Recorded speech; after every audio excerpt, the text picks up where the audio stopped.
next verse. Sabi niya doon, and Jesus said unto him, I will come and heal him. Kasi nasa bahay eh.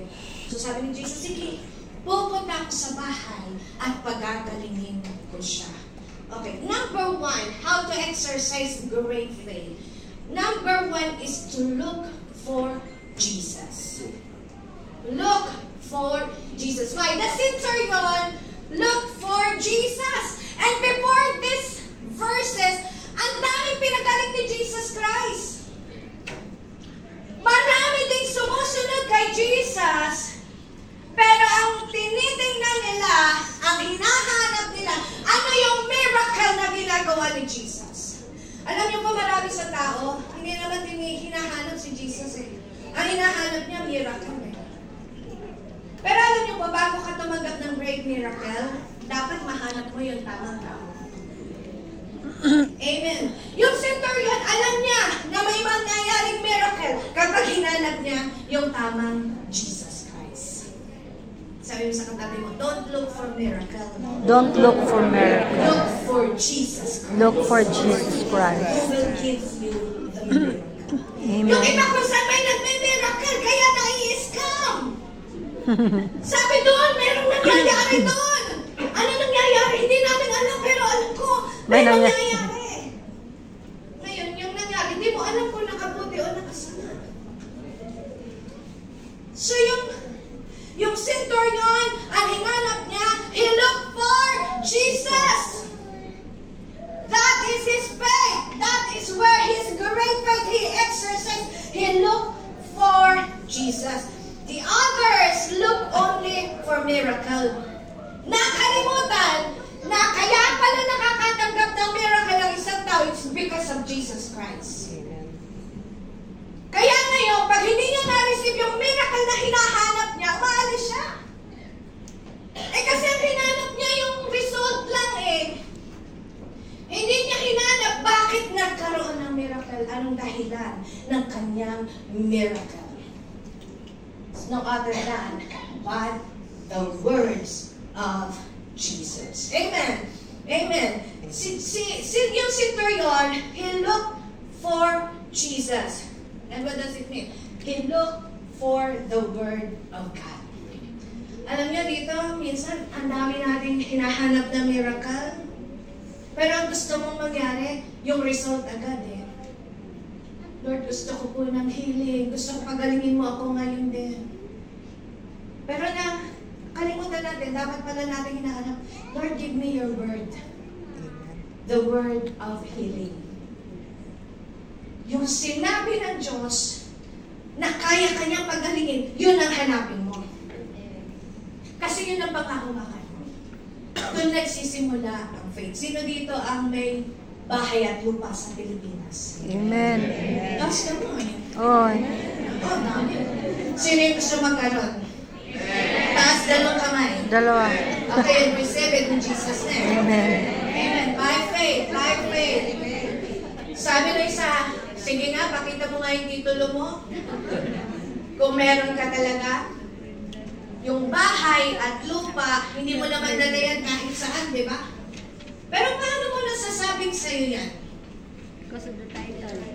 Titulo. Sabi ng immigration officer, nag-apply ka pa US, okay, do you have any land? Do you have any property? Yes, sir, I bring it with me. Pwede ba gano'n? Hindi pwede! Hindi mo naman mabibit-bit yung lupa. Mapera na lang, sabi nila dun sa LG nila, meron silang kapirasong lupa, nasa paso. Pero may titulo. Kanya yan. Hindi po. Pero ano ang ipapakita mo? Yung title deed. Kanina nakapangalan. Sa'yo.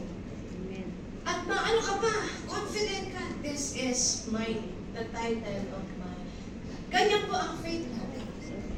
Hindi mo madadala, hindi mo mapapakita, pero may ebidensya ka. Para mahirap. Amen. Sabi mo sa katabi mo, you have a great faith. You have a great faith. So ngayon, hanapin natin kung meron tayong hinihinging miracle sa Diyos, wag muna yung miracle, hingin mo muna yung salita ng Diyos na magdudulot sa iyo ng miracle. Amen. Amen. Amen. You need healing? Ask the Lord. Look for His Word.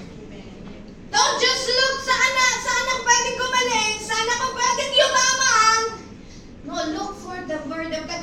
Paano mo nasabi pwede kang yumaman? Hanapin mo yung mga salita ng Diyos na nagsasabing yung mayaman ka. Kasi baka wala doon. Nandiyan may katabi mo, nakita mo ba? Nakita niyo ba sa salita ng Diyos? Amen. Sabi ng Panginoon, mayaman ka? Amen. O dahil na may naririnig ka lang.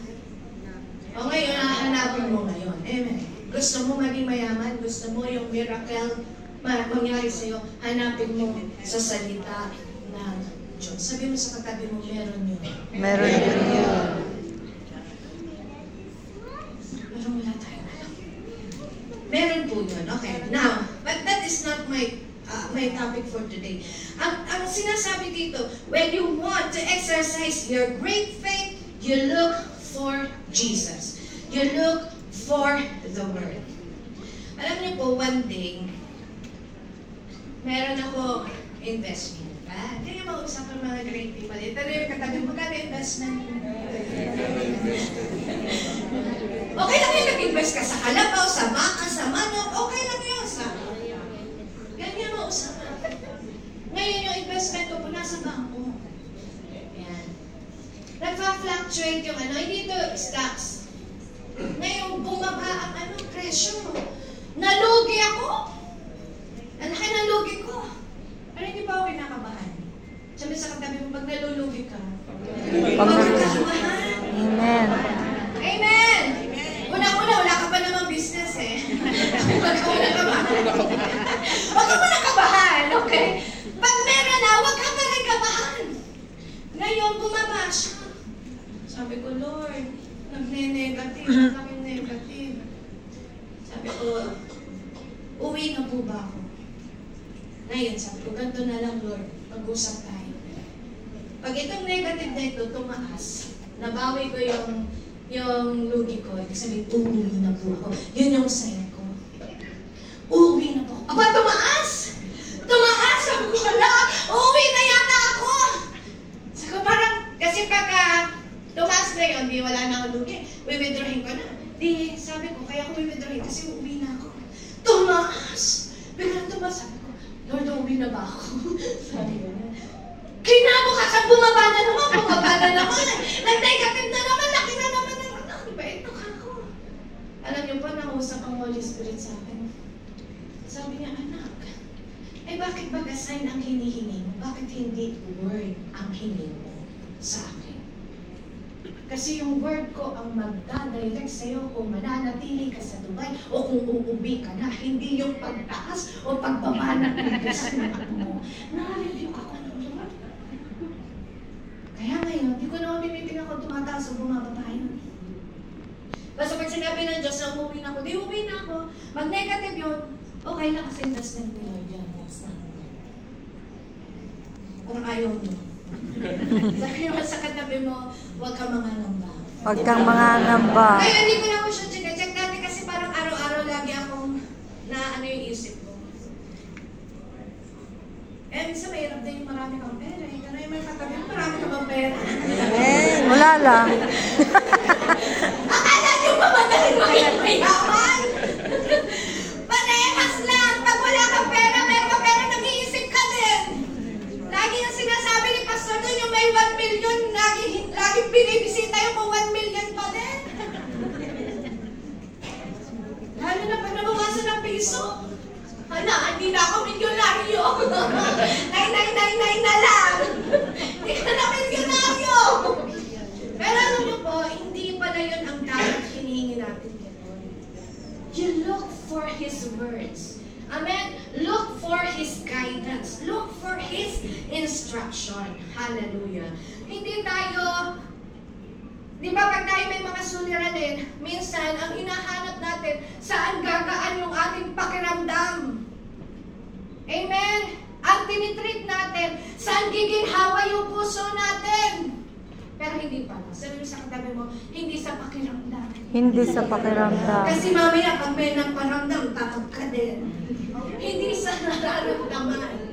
kundi ano ang kaya mong paniwalaan, ano ang kaya mong pagkatiwalaan sa sinasabi ng salita ng Diyos. Kaya una mong gawin, hanapin mo yung salita ng Lord. Lord, what is your direction in my life? Panginoon, nalulubog po ako sa utang. Ano po? Sino po? Hindi sino po. Nako po. Hindi sino po ang hihiraman ko. Lord, ano po ang pwede kong gawin bilang solusyon para hindi ako magtuloy-tuloy sa paglubog ng pagkakautang ko? Wag po agad. Sino kaya may miracle dito? Parang nag-aabang tayo lagi pagka may testimony. Kaya ba ayaw mag-testimony? Sabi sa katabi mo, ikaw na yung susunod na magte-testimony. Amen. Amen. Here. I want to say this to my mom because she's the best mom. And she's really awesome. Happy Mother's Day, Mom. Thank you for making me happy always. Thank you for making yummy foods for me. And thank you for taking care of me. You're the best mom ever. I love you so much. And I want to say to my mom that I wish she's always happy every day. And she lives a long life, and I pray that she's always gonna be good and not sick, you know. And I wish everyone here is always happy too, and I wish you're always good again. And I just hope everyone's happy. Every mom, and I want to share this moment to every mom and my mom. Hi Mom, happy Mother's Day. Thank you for everything, and I love you, and happy Mother's Day again, and I love you.